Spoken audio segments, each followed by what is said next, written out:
Normally, this is where we would start with some hyperbole and some whatever, but you know what? Hyperbole. Whatever, that too. Hyperbole? Hyperbole, the whatever. No, that was Seattle versus Colorado. Oh, there you go, yeah. Regardless, we got a lot of comics this week. A lot of comics we're actually really excited about.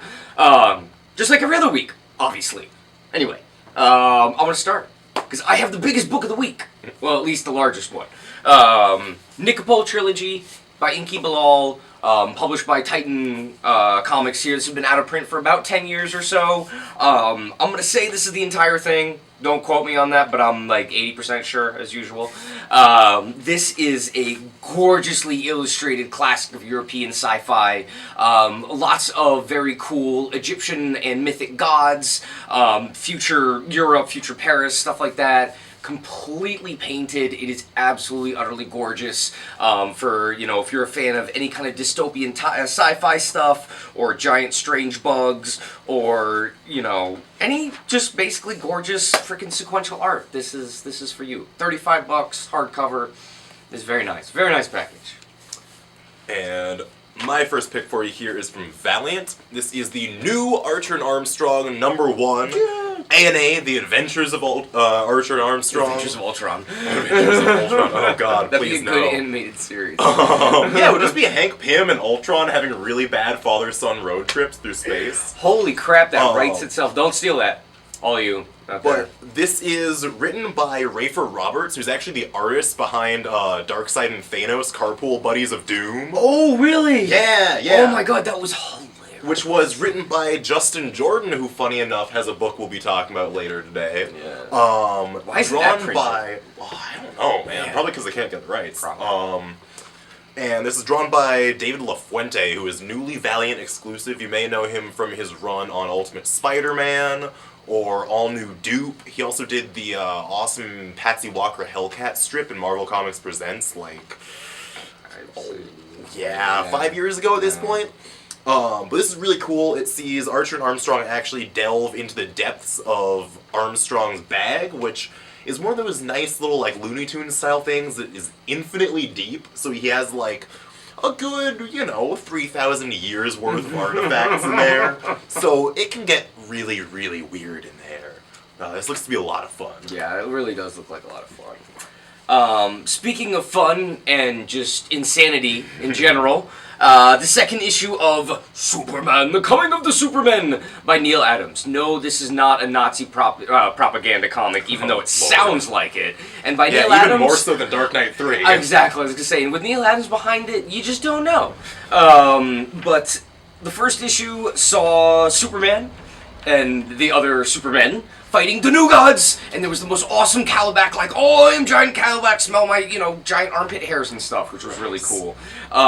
This issue sees more giant pictures of Jimmy and Clark because, if you're Neil Adams, what do you like to do these days? Really, really in-depth pictures of the characters yelling at the readers. That's 90% of the comic. And occasionally pointing, which was my favorite part of Batman Odyssey, was that he had the cup of coffee and he would talk to you every issue. Oh my god, shirtless Bruce Wayne is burned into my memory from that comic. Is. But yes, Calabac, and more Calabac. The New Gods are awesome. Something else awesome here, this time from Boom Studios. This is the first of 4 issues, Turncoat, by the team of Alex Paknadel and Artem Trakhanov. This is a sci-fi miniseries set 300 years after an alien invasion of Earth, where actually 2 years prior to the start of this comic, the aliens decided to just leave. Just up and pick everything up and get out of the world.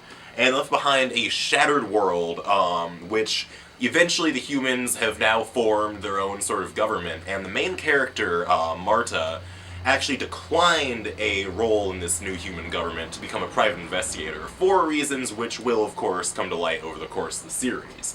Artem Trakhanov is one of my favorite new artists of the last few years. He had a really cool image series called Undertow that only lasted about 5 or 6 issues. Yeah. He's working on a new Kickstarted book that's going to be a graphic novel. I can't remember what it's called. It's Brawler or something like that, I feel like. Yeah. This has got really cool, weird mutations. He's got a nice hatchy style. It reminds me a lot of Yanni Milonojani. And the colors in here are really, really Yeah. beautiful. Like muddy watercolor stuff going on. Yeah. This is good for fans of like Blade Runner or like Cronenberg stuff even. Which is his birthday? Well, today, by the time you watch this, it won't be, but happy birthday, David Cronenberg. Yeah, the biotech in here has a really cool, like, existence sort of feel. Like the weird tooth gun that he has to build out of his Chinese food.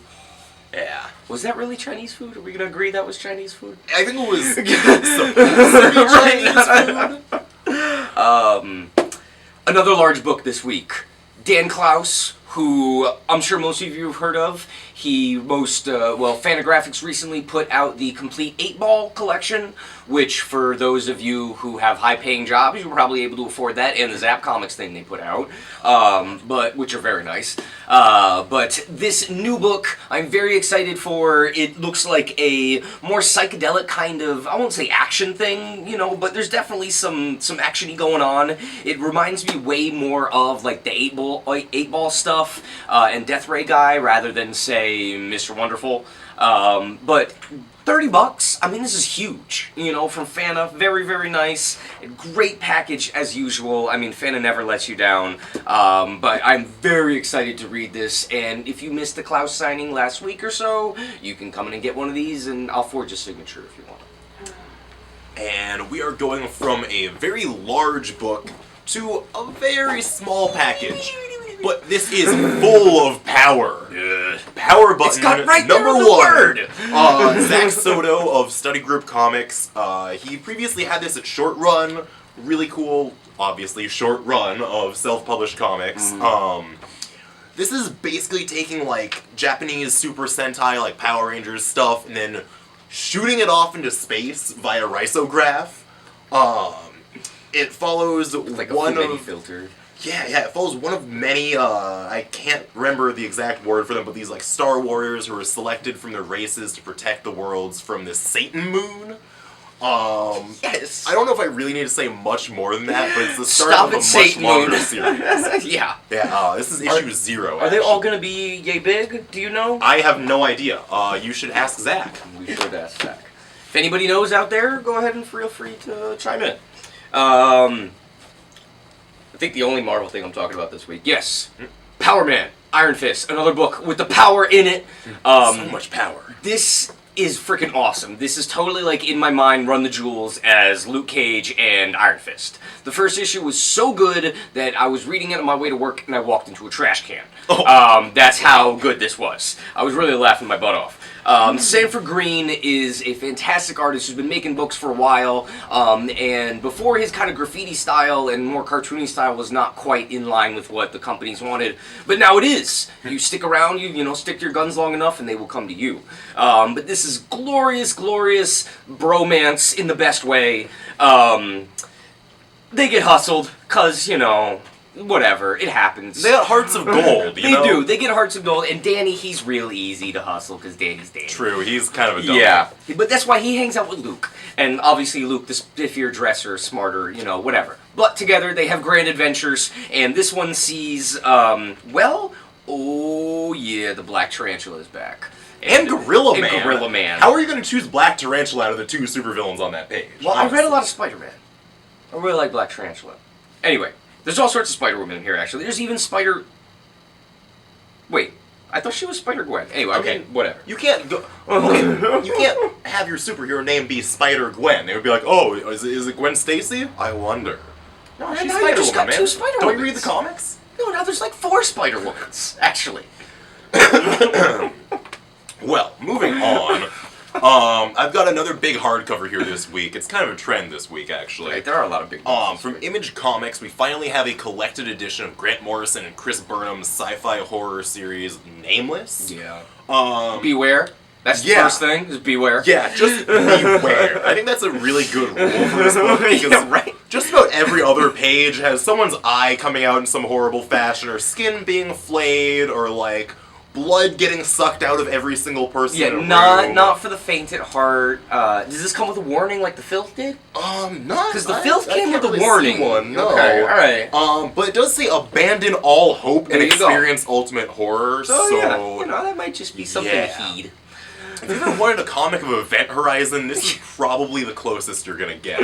Oh my Except god. with a bit more like Lovecraftian weirdness thrown Which in. you don't. That movie doesn't even need. My god, that movie scarred me as a child. You're telling me, Scarred man. me. Sam Neill with no eyes and friggin' Lawrence Fishburne like, I don't know what to do. I'm like, oh god. Anyway. Get in this week, my picks with Black Canary, number 9. The main reason I'm picking this is because the art is by local artist Morrison, whom I'm a big fan of, and usually only gets to do fill-in like pages and stuff. And this one he gets to do a whole issue with colors by Lee Lutheridge from Deadly Class. And it starts, boom, big splash, awesome Black Widow stuff. And to tell you the truth, Black Widow just kind of drinks a lot and kicks a lot of ass. Black who? I mean, Black Canary in this. Black Widow came out last week. But you should still buy it. Which you should still buy. That was really good. But this is fantastic, and it's just seriously more Jim Lee action leg shots than you can shake a stick at. And she's wearing this friggin' awesome shirt. It's got this really good comic company on there that you should buy their comics from. Yeah. Wow. Thanks, Justin. Shameless. I have one last book for you here as well. From Image Comics. It is that time. What? Every 2 months, yes, you get a serious kick in the pants. Serious kick. From Legacy of Luther Strode. Yay. I mentioned Justin Jordan before. He is the writer, the madman behind this.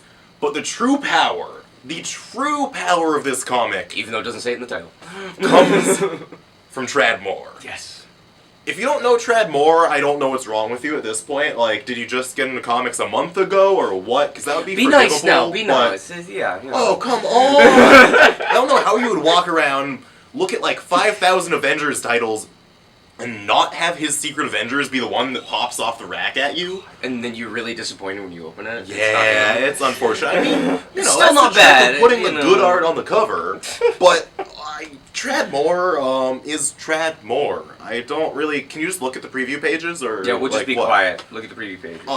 Yeah, no, the last issue was kind of quiet actually. There was a lot of talking in the desert, some flashbacks and stuff.